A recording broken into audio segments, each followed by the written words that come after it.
When we experience procrastination, we tend to blame ourselves. Why am I not doing the work I should be doing? A lot of this productivity culture nowadays is let's whip ourselves into submission. A lot of the advice that tells you to just push through and use discipline and willpower doesn't work long term. It's not like emotions are a bad thing, right? Instead of being a hindrance to our productivity, often they're the fuel. Hey everyone, welcome back. Today's guest is the author and neuroscientist Anne-Laure Le Cunff. Nowadays, most of the advice we hear about productivity and procrastination tends to be macho hustle culture stuff like, you just gotta work more hours, wake up earlier, and kill your weakness. Anne-Laure takes a very different approach. Instead of constantly fighting our nature, she wants to help us understand it and harness it, so that instead of swimming against the current, we can actually use our nature to help propel us forward. This conversation was so much fun, so insightful, and I'm sure you're really going to enjoy this too. So, without further ado, I give you Anne-Laure Le Cunff. Anne-Laure, first of all, I just want to say congratulations on this fantastic book, Tiny Experiments. As someone who's read hundreds of books in this self-improvement genre, I have to say this might be the most impactful one I've read since Atomic Habits. We're going to unpack that today. Let's get into it, shall we? Thank you so much. This is a huge compliment. Atomic Habits is a great book. So yeah, even if I provide 50% of the value it provides, it's a win for me. So thank you for the kind words. So let's get into the big one. Let's start with procrastination. What do we get wrong about procrastination? Most people treat procrastination as a problem that you need to push through, usually using your willpower, which means that when we experience procrastination, we tend to blame ourselves. Why am I not doing the work I said I was going to do? Why am I not doing the work I should be doing? And in the book, I encourage people to actually treat procrastination as a signal from your brain that something is not quite working right now. And instead of trying to ignore that signal and again, to push through while blaming yourself, looking at it like a scientist and asking, okay, what's going on here? What is my brain trying to communicate here? What can I learn from that signal so I can move forward? I love your take being so pragmatic about it instead of this very macho hustle culture, Navy SEALs, let's beat the weakness out of us. I feel like a lot of this productivity culture nowadays is let's whip ourselves into submission. And I love the way that your book goes into let's harness our nature, let's understand our nature instead of swimming against the current. Yeah, I think one reason is because philosophically speaking, this is the kind of advice I feel much more aligned with in terms of why we're here as human beings. And I don't think we're here on Earth to be as productive and as efficient as possible.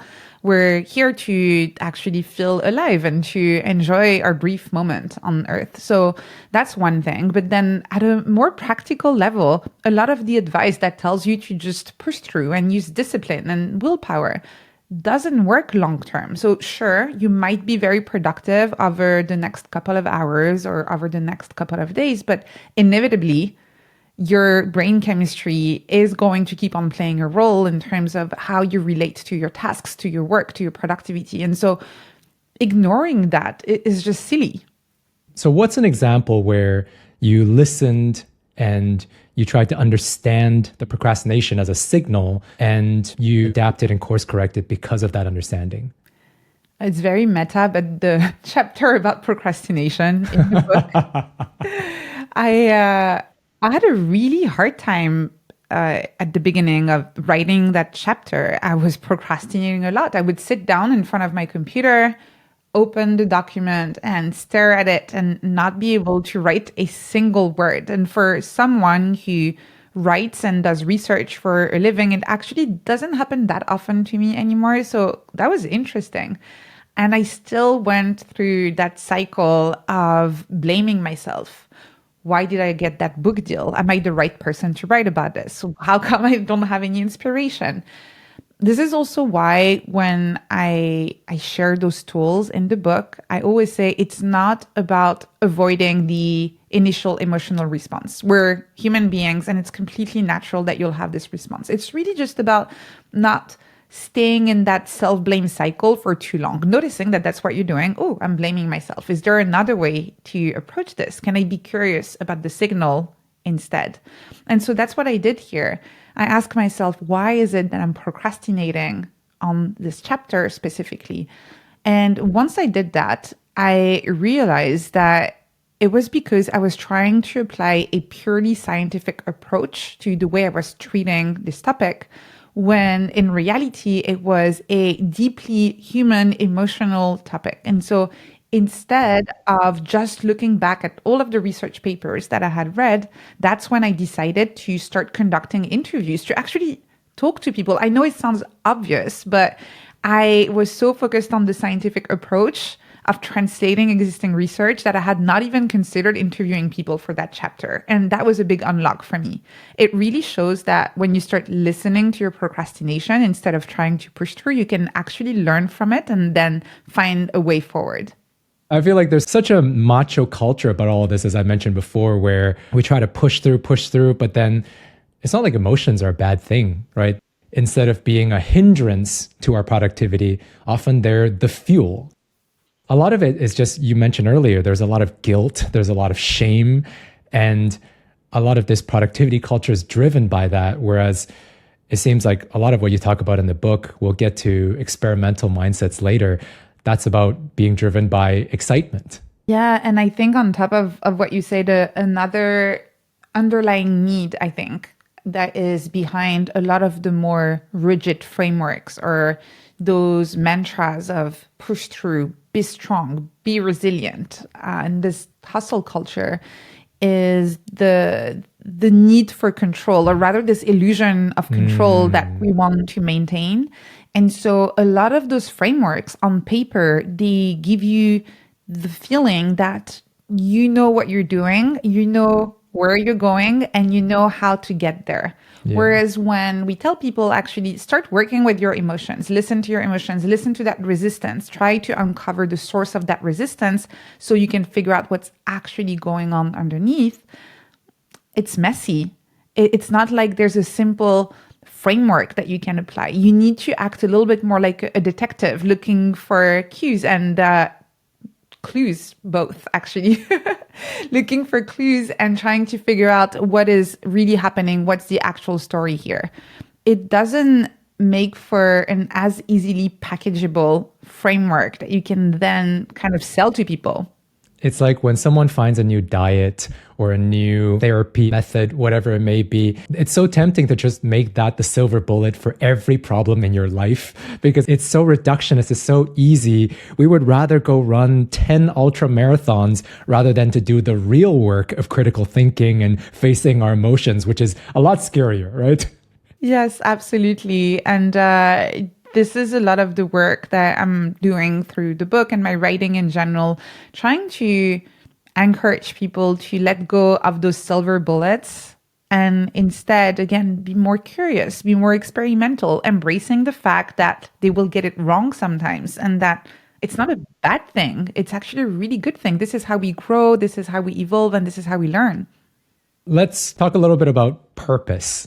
What's wrong with this idea of finding our one true purpose? So many things. So many things are wrong with the idea of finding your one true purpose. One of them is that you need to find your one true purpose in order to have a life of meaning. And that means that first, a lot of people are spending a lot of time and energy trying to find their purpose when they could actually be enjoying the journey instead and be experimenting and connecting with other people without that one big overarching purpose. So that's number one. Number two, the people who haven't found that one true purpose yet feel like something's missing in their lives. They compare themselves to all of the people who say, like, this is my mission, this is why I've been put on earth for, and they feel like, oh, I haven't found that yet, which means that my life is not as valuable as this other person's life. So in terms of mental health and sense of self-worth, this is an incredibly dangerous idea. And lastly, a lot of people then end up, if they find in that specific moment something that really feels like this one big mission, that this one big purpose, they tend to put all of their eggs in the same basket. And this reduces what psychologists call your sense of self-complexity. So those are the different identities that you have. So you could be a father, a founder, a friend, an athlete, for example. And when you have a high level of self-complexity, if there is failure in one of these areas, it's okay. Because maybe your startup failed, but you're still a good friend and a good father, and you still love running. Or maybe your marathon didn't go very well, but you still have all of these areas in your life that are going great. So this is partly why we see, especially in founders, a very high level of depression after their startup fails. Because once the startup fails, they don't have any other sense of identity. They have very low self-complexity. So this is another reason why chasing that one big purpose in life can be actually detrimental. When I was reading that chapter of your book, I just started laughing out loud because I found that it maps so perfectly onto the way that we see romance and relationships as well, where the one true purpose is finding the one and our soulmate. And the way that we see our, let's say, career purpose is the same way that we see soulmates, where we expect them to be fully formed. And the moment we meet them, they'll be able to read our minds and we'll never have an argument with them for the rest of our life. You know, we're going to enter that job and everything's just going to be easy. I'm never going to work for another day in our life. And all it does is make people just shame themselves and be constantly in this failure state of okay, until then, I guess I'm not living. Yes, it is actually linked to the arrival fallacy, this if-then kind of mindset where you say, once I get there, then I'll be happy. And very often that destination we have in mind is kind of, doesn't really exist. It's like this unicorn that we're all chasing.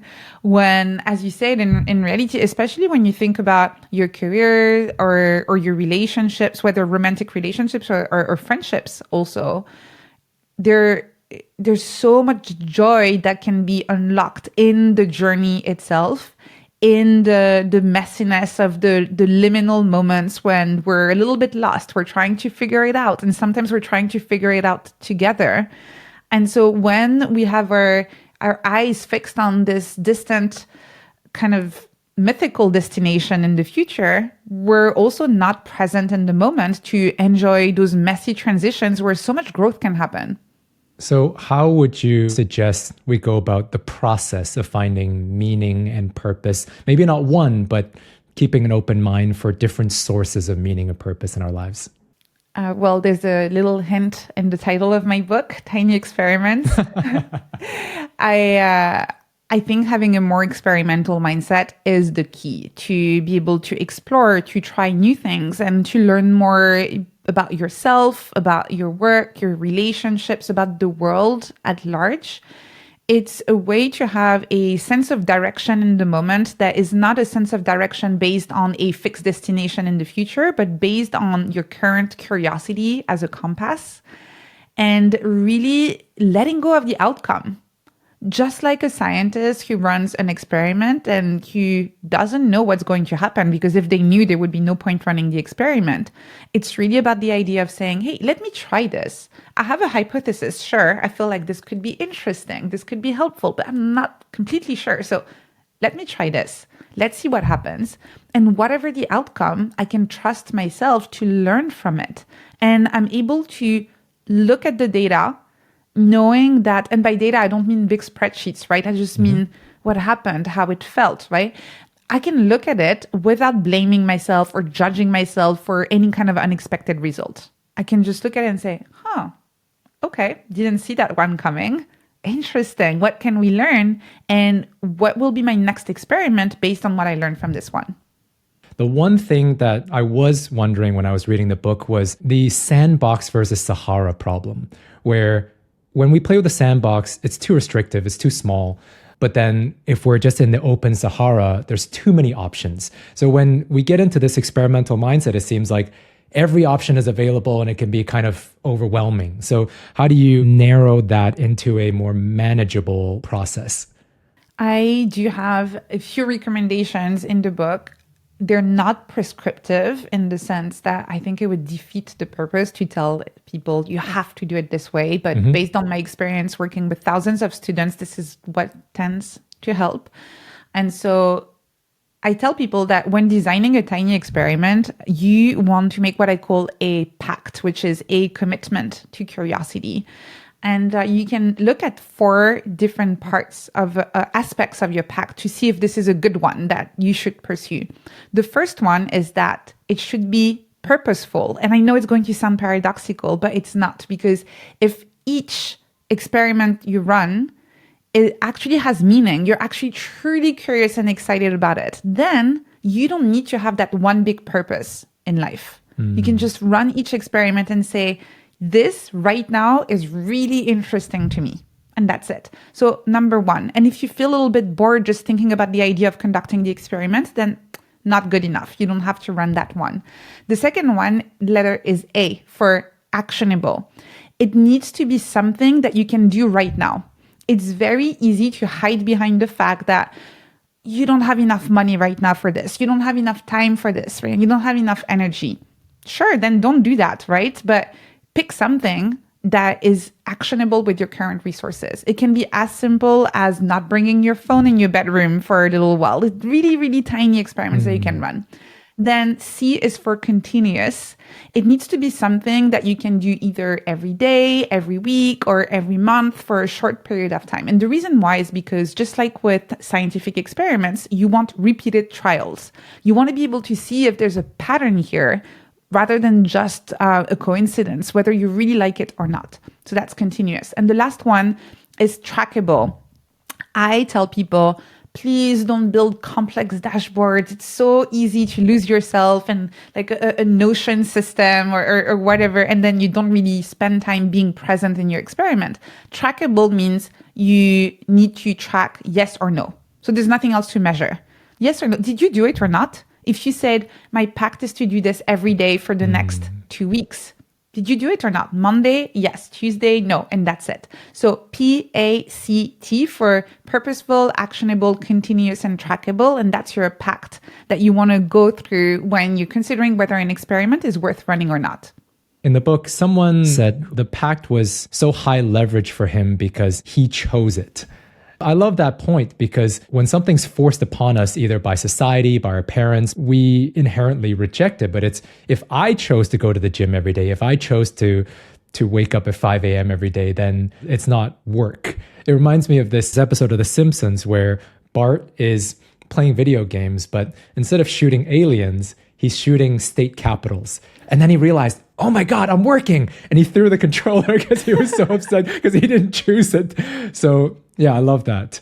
Yeah, this idea of agency, not control, right? Control is this idea that you really want to know what the outcome is going to be. You have a plan, a vision, and you execute on it. But this idea of agency here, I'm an agent and I can make choices. And I'm deciding that this is where I want to spend my time, my energy, and my attention right now. And this is also why I tell people to keep your experiments tiny, because once you make a pact, you want to fully commit to collecting your data. So keep it small so you can actually finish it, and know that at the end of an experiment, you can either keep going the way it is, you can tweak it if you want to, but also you can stop. There's nobody forcing you to keep going. You didn't commit to a habit for the rest of your life. You just committed to being curious for a specific duration and to see what happens. Hey guys, before we get back to the interview, I want to hear from you guys in the comments. Was there an insight that really stood out to you? Is there something that you want to ask Anne-Laure? Is there something you want to ask me? Let me know. I want to hear from you guys, all right? Okay, now back to the interview. I think you mentioned the word should is quite an evil word. I feel like most of the things that make me unhappy in my life come from the word should. Yes, we've all experienced that. We don't necessarily notice where it's coming from, but once you've noticed that it's attached to this word should, you see it absolutely everywhere. And it's the same for me. So that's actually a really good audit that you can make in your life, looking at the things that you feel like you should be doing right now. And there are things that you probably should be doing, like your taxes, for example. But when you look at the list of all of the shoulds that you have in your life, you'll realize that maybe 99% of those things, you don't have to do them. And then you can ask yourself the question very intentionally, do I want to do them? Does that make sense? Does this thing that maybe feels a bit uncomfortable is actually then linked to something I want in the future? And so actually now I decide to do it. And again, reconnecting with this sense of agency. In the defense of the shoulds, if we have to make critical thinking decisions a million times a day, we would be quite paralyzed. It's again, agency, intentionality. For me, and I talk about cognitive scripts in the book. The risk is not following a script. It's blindly following a script. And that's the issue for a lot of people who don't realize that that's what they're doing. And in the book, for example, there's one script I talk about in the book that is quite common and which I call the crowd pleaser script. And it's the script you follow when you want to please everybody around you. And those people around you might be your friends, your family, your colleagues. And there's one script we see quite often with immigrant kids, where they go to school and after school, they only choose the kind of jobs that they think are going to please the people around them and specifically their parents. Because they know that their parents worked really, really hard and supported them and saved money and maybe contributed to paying for university. And so there's this sense that I need to give back. I need to show them that almost as if, their investment was not in vain and I'm grateful for all of the effort. And so I'm going to be a doctor. I'm going to be a lawyer. I'm going to do one of these jobs. And when I've worked with people, what's really interesting is when they uncovered that script, some people said, interesting. I had never realized I was following that script.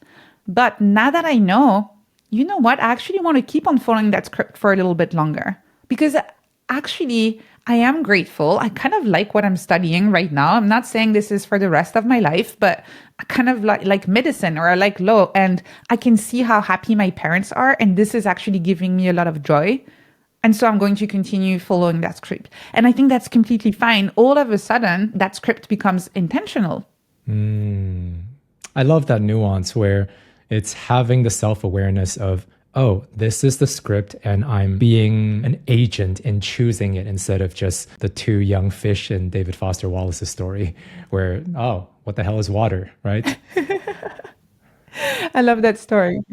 I know we touched on it a little bit, but let's dive into it a bit more about the experimental mindset. How can we let go of this goal setting and let go of these outcomes that we so desperately want? It's funny, yesterday I was talking with someone who called themselves a recovering goal setter, and I thought that was really funny. I think tiny experiments can be very helpful for people who see themselves as recovering goal setters in the sense that when I talk about developing an experimental mindset and living a more experimental life, I'm not telling people to just go and do whatever and see what sticks. There is still some structure to it because when scientists run experiments, they have a protocol and they say, this is what I'm going to test. And this is going to be the trial period. And they don't poke at the data in the middle and then say, actually, I don't like this experiment. Let me do something else, right? They really commit to collecting the data. And so there is a little bit of structure. The difference really is letting go of the outcomes. And so when you want to cultivate an experimental mindset, this is really the big shift. Letting go of the outcomes and replacing that with what I call systematic curiosity, being systematically curious about whatever you observe, never feeling like this is your fault, you did something wrong, but just, you can be surprised at seeing that you didn't get the result you expected, but you don't have to take it as a personal failure. And this is really core to developing an experimental mindset. When I was reading the chapter, I was thinking about this comic book that I used to read back in the day called Shokugeki no Soma. In English, I think it's called Food Wars. And it's about this kid, Soma, who's a regular kid, no special talents, who wants to be a great chef. So he goes to this culinary school And at the school, there are just these elite talents, just genius level talents. And when Solma gets there, everybody hates him. And you wonder, why do they hate him? And one of his friends explains that the average person, when they're faced with these great talents, what they do is they say, it's impossible. They're geniuses. We, in order to protect our egos, put them in this separate box. So we have an excuse to lose to them or to not compete with them. Whereas Solma, I think, has some kind of developmental disorder where he just can't do that. So he just looks at the problem and he experiments and he experiments and he experiments. And eventually he solves the problem. So the reason that these kids don't want to acknowledge him is because if they acknowledged him, they would be acknowledging their own lack of effort. And when I heard that, it just hit so hard because I feel like oftentimes when we're saying, this is impossible, they're geniuses, what we're really saying is, I don't want to experiment. I don't want to go through the hassle of experimenting. Oh, I never really thought about it this way. It also reminds me of another comic that I really, really like. I've been sharing it with so many people. And it's just a very short comic that shows that it roughly takes 7 years to master any kind of skill. I don't know if you've seen that comic. So it says that on average, you can live 7 different lives. You can have 7 different careers and getting really to the top, really mastering those skills. And you can choose those lives. You can be a pianist and then a writer and then a chef and then whatever that is. And that's the part I hadn't really thought about. It does require that courage to experiment, that effort and that self-belief that if you show up consistently, and even if you're going to fail, it's going to be messy sometimes, you're going to lose motivation some other times.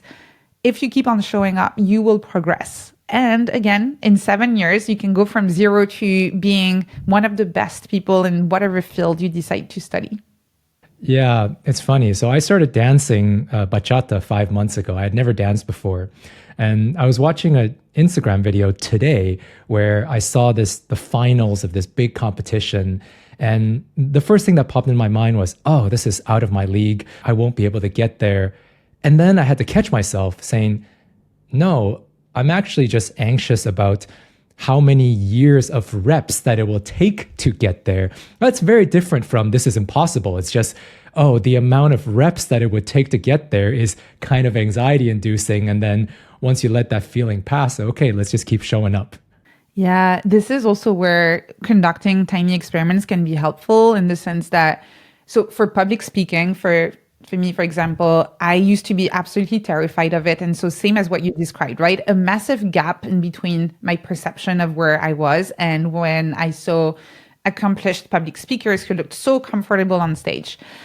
And instead of thinking about all of the reps that there would be between now and getting there, I thought about the first tiny experiment that I could take. And so for dancing, for example, yes, you can still have in the back of your mind this national competition, but at a more practical level today, you could look into local competitions and say, okay, there's this local competition in 6 months. What would it look like if I actually gave it my all? If I really experimented with this and really tried to show up in a way where I feel like I have put enough effort and this is the best I can do right now. And the best I can do right now doesn't mean it's going to be very good, but this is the best I can do right now. Let's do that. And I did that with public speaking, where I started very tiny with online workshops, with short reels on Instagram, filming myself and posting them without editing them. And it's little by little, and you almost don't notice it. Because every time you add a rep, a new tiny experiment, and it's more people in the room, and it's just a longer keynote. And at some point you look back, you get off stage, and you have this moment of realization, looking back at all of the journey from going from 0 to where you are today, only through experimenting. Yeah, this goes back to that whole goal setting and one true purpose thing, where when we're so fixated on one particular outcome, everything before that becomes a failure state, right? This is like those people who if a relationship ends without a ring on their finger, they see that as a failure. So they're just not enjoying anything until they get married. And so actually last couple of days I've just said, you know what, this winning a competition thing, let's just set that aside and focus on the process. Or else, like, because I noticed ever since I decided to go win a competition, I haven't been appreciating the small wins as much. It's a little bit like announcing your goals. Tons of research that you're aware of, and I'm sure most of your listeners are aware with it too, but showing that because you get a dopamine hit from announcing it, then you're less likely to actually do the thing. And I think in the same way, projecting yourself in that state of success in the future will be inevitable that you will then compare your current state to that future state, and you will notice the gap. And so that's why I always say it's fine if it's in the back of your mind somewhere, because you thought about it once. It's not like you can erase it completely from your memory, but don't make it a goal. Don't make it a goal. When it happens, it will be so much fun to realize, oh, wow, wait, I'm here. Versus, as you said, not enjoying the transition space, the journey, because you're too focused on the end goal. Let's talk about growth loops. What are growth loops? And please tell us about plus minus next. So you could keep on doing the same thing over and over again and running the exact same tiny experiment over and over again. And maybe that would be fun, but you wouldn't exactly grow. You would go in circles. So in order to grow, you need to create feedback loops where you learn from each experiment. And based on what you learn, you decide what you're going to change for your next cycle of experimentation. And for that, I recommend using a very simple tool that I call plus minus next. I still can't tell if it's one of my best naming for tools or laziest, or maybe both. They're not incompatible, but it really describes what the tool does. Plus minus next has 3 columns, plus, minus, and next. And in the first column, you write everything that went well with your experiment. In the second column, everything that didn't go so well. And in the last column, next, with a little arrow, you write what you might want to tweak next, what you want to focus on next. And the reason why this is so powerful as a tool, although it's very simple, is that first, it forces you to acknowledge the positives, which if you're someone who's very curious, very ambitious, and you like doing things, we've all done that, right? You're done with the project and you just move on to the next one without even taking a second to give yourself a pat on the back. So that's what this column is for, really acknowledging the things that went well. The second column is also an encouragement to be honest with yourself. There are probably things that didn't work so well, things that could have been better. So just take a couple of minutes and a few bullet points and write those things down. And finally, it's not a static snapshot. It's not just a snapshot of what happened. The last column next is an encouragement to really extract those lessons and to make sure that you use them to close that loop and to move forward for your next cycle of experimentation. So this is why I love it. And I also use it as a weekly review. So I use it for my tiny experiments, but I also use it every Sunday evening or Monday morning, depending on my schedule. I sit down and for 5 minutes, I do that, reviewing the past week and listing the things I want to try and experiment with for the next week. As someone who's tried a lot of very radical different workout plans or diets or work schedules, whatever it may be, the reason that they've all failed is because the friction is so high. You anticipate the high friction and then you give up. The beauty of this framework that you've given us is, A, you've built in the little dopamine hit of acknowledging your small wins. And it's just so small that even at the end of the day, when you're exhausted, there's almost no way to say no to, I even use the plus symbol. I don't even type out the word plus. I just write the plus and minus symbols. And for dancing, for example, I would go to a dance party and I would just write, oh, tonight this new move worked. Oh, feel good. Get that little dopamine hit. Oh, that move didn't work so well. Okay. And then for next time, bring the follower in a little faster, a little bit more energy. And then that goes on to what I work on with my teacher, So it does become this virtuous cycle. Yeah, it is the most popular tool I've created at Nest Labs by far. This is the one a lot of people email me about. And it's funny because I I built it for myself. I created for myself, and I ended up sharing it. And those are the best tools, I think, because I've seen so many tools where they look so nice on paper, but nobody uses them. Like a very popular one is the Eisenhower matrix, for example, where you have those four squares and you say do, delegate, or whatever. And when I've surveyed people in my community and asked them who knows about it, most people had heard about it. Who actually uses it on a weekly basis? Nobody. It's not something that people do. So I think it's very important, especially in that space where we're trying to help each other figure out what we want to do and how to do it and find our own way, to create tools that are simple enough. Maybe it's not very sexy, right? But just simple enough that you actually want to use them every day. You mentioned Nest Labs. I want to lastly touch on community. Now, I'd love to hear more about Nest Labs. I'd love to hear more about how we can join communities and even create communities for our personal growth. I actually do talk about it a little bit in the book, and I explained that there are several levels of involvement in a community, and that it's completely okay to just participate, to join, and to kind of soak in all of the goodness that you can get from being surrounded with other people.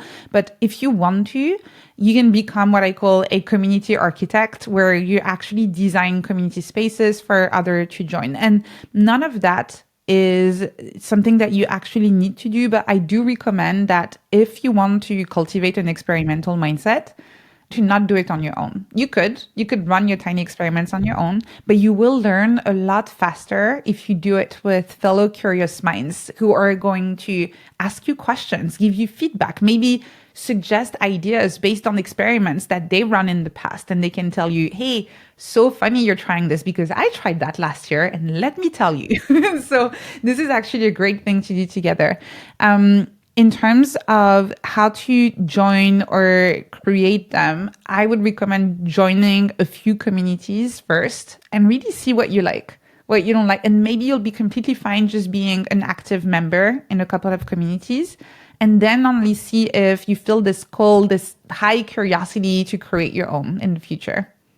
We mentioned agency earlier. I feel like creating a community is one of the most high agency things we can do, because sometimes we are looking for our people that are equally nerdy, equally curious about this and that. But then, okay, we complain about how they don't exist.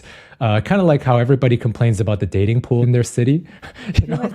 And it's like, okay, well, why don't you create the environment for those people to come together? Would you tell us a little bit about Nest Labs? Yeah, absolutely. I started Nest Labs. So I started writing online at the end of 2029, and I had a newsletter then. And at the end of the newsletter, I kept telling people, hey, hit reply, tell me how you feel this week.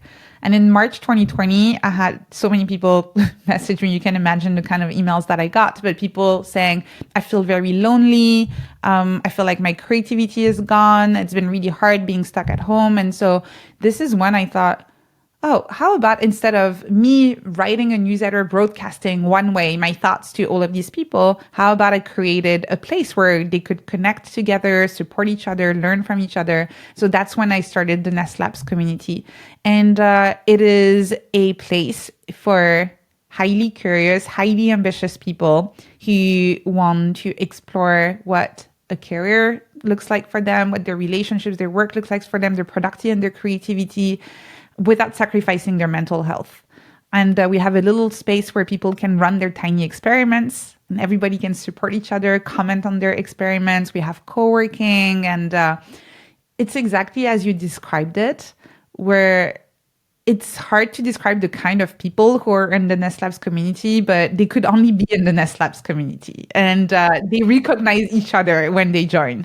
And so there's all of this shared language and shared ambitions and shared curiosities that I think are what makes it so magical.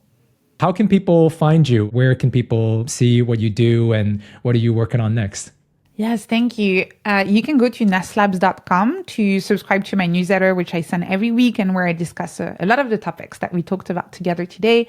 And my book, again, is called Tiny Experiments. You can just look it up anywhere online or go to any bookstore and get your copy there.